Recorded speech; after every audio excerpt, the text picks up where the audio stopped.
Hello friends, Arya knowledge classes में आप सभी का हार्दिक अभिनंदन है। आज हम बात करने वाले हैं सीआरपीसी मतलब क्रिमिनल प्रोसीजरल कोड यानी कि दंड प्रक्रिया संहिता 1973। इस एक्ट की अगर हम बात करें तो इस एक्ट के अंदर हमारे जो है टोटल सेक्शंस दिए हुए हैं वो हैं 484। टोटल चैप्टर अगर हम बात करें तो 37, 2 शेड्यूल्स दिए हुए हैं।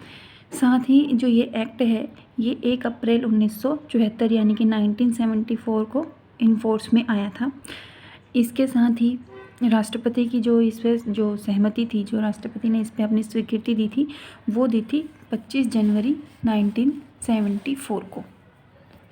अब हम बात करते हैं हमारे टॉपिक के ऊपर, जो कि है हमारा आज चैप्टर 33 यानी कि provisions as to bail and bail bonds. जो प्रोविजंस है बेल से रिलेटेड उनके बारे में हम बात करेंगे। इसमें दिया हुआ है सेक्शन 436 से लेके 450 तक यानी कि 436 से लेके 450 तक। टोटल इसके अंदर 18 जो सेक्शन हैं वो डील करे गई हैं, जो कि बेल के रिगार्डिंग बात करते हैं, जिसमें बेल या एंटिसिपेटरी बेल इन सब के बारे में डिफ़ाइन किया गया है। आज हम अपना जो सेक्शन है वो पढ़ रहे हैं, सेक्शन 436। जो बेल है हम वो पढ़ते हैं कि बेल क्या होता है पहले बेसिकली उसके बारे में। कि गिरफ्तारी न्यायिक कार्रवाई का एक प्रथमकरण है, यानी कि जो अरेस्ट करना है वो जुडिशियल जो वर्किंग है उसका सबसे पहला स्टेप होता है।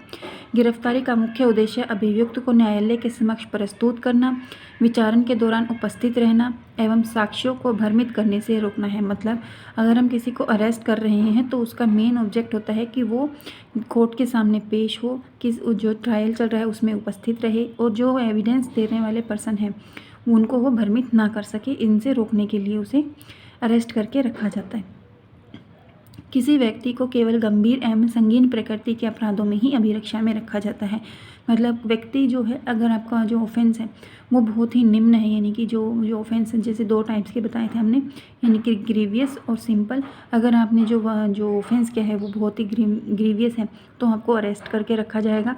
और अगर आपका बिल्कुल सिंपल जो आपका जो ऑफेंस है वो ज़्यादा हार्ड नहीं है तो आपको अरेस्ट नहीं रखा जाएगा। अगर आपका जो ऑफेंस है वो ऐसा है कि जो ज़्यादा ऑफेंसिव नहीं है तो आपको बेल पे मुक्त कर दिया जाएगा। तो यहाँ बात करते हैं निम्न एवं सामान्य प्रकृति के अपराधों में उस मामले के विनिश्चय तक अभिरक्षा में रखा जाना आवश्यक नहीं है। वही बात जो हमने बताई, क्योंकि अनावश्यक लंबे समय तक किसी पर्सन को अगर हम निरुद्ध रखते हैं या उसकी व्यक्तिगत स्वतंत्रता को प्रतिबंध करना कहलाता है, इसलिए अभियुक्त व्यक्ति को जमानत पर मुक्त कर दिया जाता है। अब इसकी जो डेफिनेशंस हैं वैसे तो कहीं पर भी नहीं दी गई हैं, बट हम इसको थोड़ा पढ़ते हैं। जो जमानत शब्द से तात्पर्य यानी कि जो बेल है उससे तात्पर्य विचारण हेतु हाजिर होने की प्रतिभूति या प्रतिभू जमा कर देने पर कारागार से अस्थायी तौर पर छोड़ दिया जाना। मतलब कि जो बेल है वो एक पर्सन को कैसे दी जाती है, जैसे कि अगर उस जो ट्रायल है उसमें वो हाजिर हो सके उसके लिए उसको सिक्योरिटी या श्योरिटी जमा करनी पड़ती है, ताकि वो जो अरेस्ट करके उसको जिस इम्प्रिजनमेंट में रखा गया है उससे वो बाहर आ सके। इसलिए उसको श्योरिटी या सिक्योरिटी जमा कोर्ट में करनी पड़ती है। या हम ऐसे भी कह सकते हैं कि जमानत से अभिप्राय किसी निरुद्ध व्यक्ति को ऐसी रिहाई से है जो न्यायालय या समक्ष प्राधिकारी द्वारा इस शर्त के अधीन की जाती है कि अभियुक्त बंद पत्र की शर्तों के अनुसार नियत समय पर एवं स्थान पर उपसंजात होगा। यानी कि जो बेल बॉन्ड है वो एक तरह से बेल इसलिए भी किसी जो व्यक्ति ज़्यादा जो व्यक्ति निरुद्ध है यानी कि जिसने जो है वो उसको इसलिए भी दी जाती है कि वो जो बेल बॉन्ड है उसकी शर्तों को पूरा करे और जहाँ पर भी उसको जब भी समय हो, जहाँ पर भी बुलाया जाए वहाँ वो प्रेजेंट हो।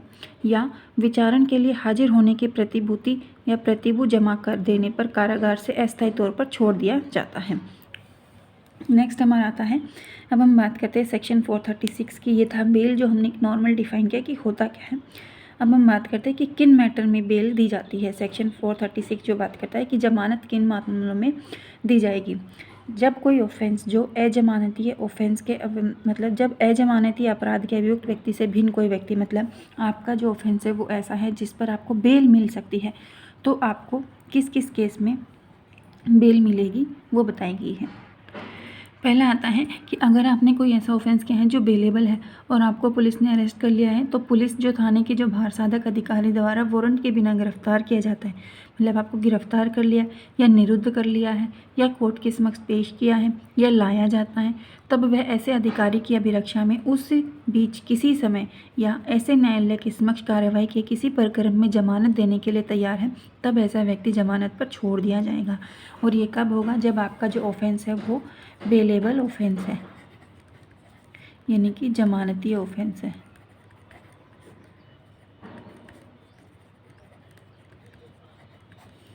तभी आपको जो है बेल ग्रांट होगी।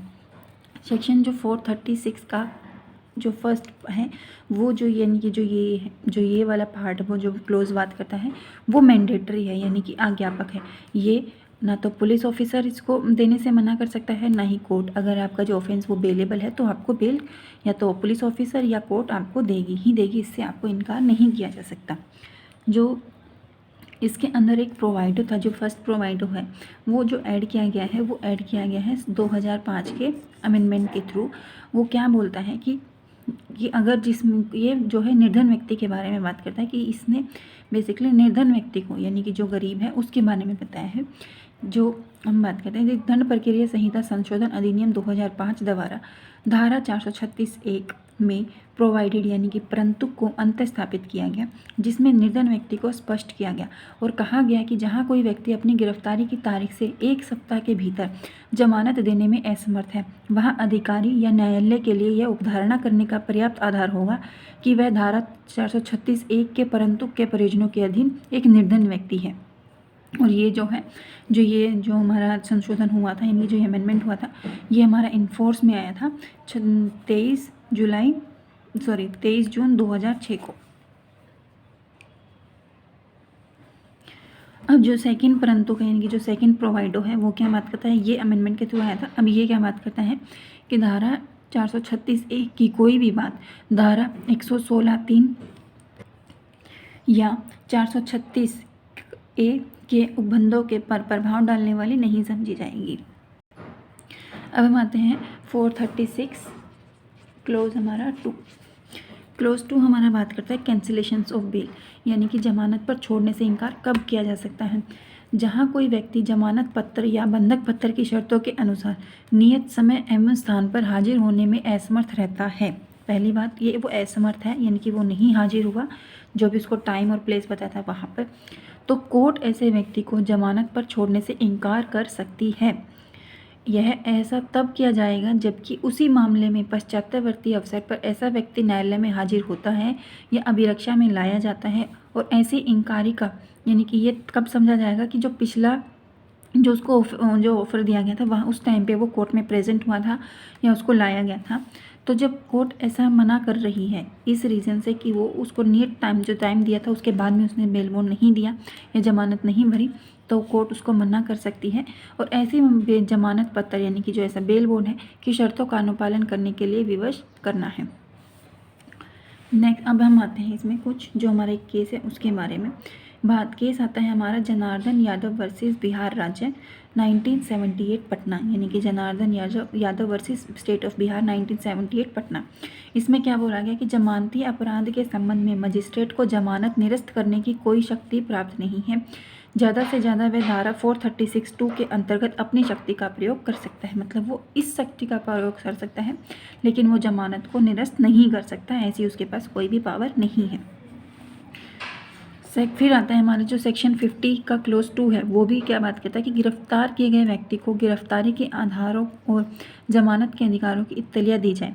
ये जो सेक्शन है ये पुलिस ऑफिसर के ऊपर बात करता है कि जब भी कोई पुलिस ऑफिसर किसी जो बेलेबल ऑफेंस है, ऐसे बेलेबल ऑफेंस में किसी पर्सन को यानी कि जो अजमानती है यानी कि जो जमानत वाले अपराध हैं जिनमें पर्सन को बेल मिल सकती है, उन पर्सन में बिना वारंट के गिरफ्तार करता है या गिरफ्तार किए गए व्यक्ति को इत्तला देगा कि वह जमानत पर छोड़े जाने का हकदार है और वह अपनी तरफ से प्रतिभू यानी कि सिक्योरिटी का इंतजाम या व्यवस्था कर सके। नेक्स्ट हमारे केस आते हैं, कुछ हम केस लो हैं। पहला है हमारा Ratilal Bhanji Mithani versus assistant collector of custom AIR 1967 SC 1639, और दूसरा है हमारा state versus Shardul Singh 1975 criminal law report 1348। इसमें बोला गया कि जमानती अपराध कारित करने वाला कोई भी अभियुक्त जब भी न्यायालय के समक्ष लाया जाए संहिता की इस धारा के अंतर्गत जमानत पर छोड़े जाने की मांग कर सकता है। नेक्स्ट आता है हमारा Motiram versus state of MP यानी कि मध्य प्रदेश राज्य 1978 एससी। इसमें न्यायमूर्ति कृष्ण अय्यर ने भावना व्यक्त की कि जो बेल है वो एक रूल है, जूरिस एंड एक्सेप्शंस है।